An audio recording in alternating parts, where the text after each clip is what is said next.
तो फाइनली दोस्तों आप लोगों को एक और गाना भोजपुरी के हिट मशीन खेसारी लाल यादव का नए पोस्टर के साथ हाजिर हो गया है। नमस्कार, मैं रविंद्र और आप लोग देख रहे हैं रविंद्रा टाइम्स। गाना है सुना ए करेजा। सबसे पहले तो आप लोगों को बता दें कि सुबह एक गाना आया हुआ है आरडी ट्यून पर, उसको सुनिए और ढेर सारा प्यार दीजिए।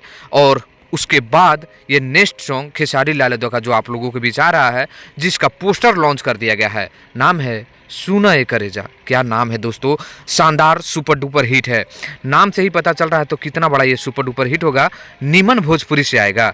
इस गाने को खेसारी लाल यादव और शिल्पी राज गाए हैं, गीत और संगीत। जी हाँ दोस्तों, दोनों जो है वो कृष्णा बेदर्दी का है। तो नीमन भोजपुरी के यूट्यूब चैनल के माध्यम से ये गाना आप लोगों के बीच आने वाला है, जिसमें कल्याणी सिंह और खेसारी लाल यादव का जोड़ी एक बार फिर से, जो तेलचट्टा जो गाना आया हुआ था उसके बाद ये दूसरा प्रोजेक्ट है जो आप लोगों के बीच आने वाला है। तो तैयार हो जाइए नीमन भोजपुरी के यूट्यूब चैनल के माध्यम से सुना ए करेजा, जो कमिंग सून में है। हो सकता है कि परसों इस गाने का टीजर आप लोगों को देखने को मिल जाए। तो बस बने रहिए। गाना का ये पोस्टर कैसा लगा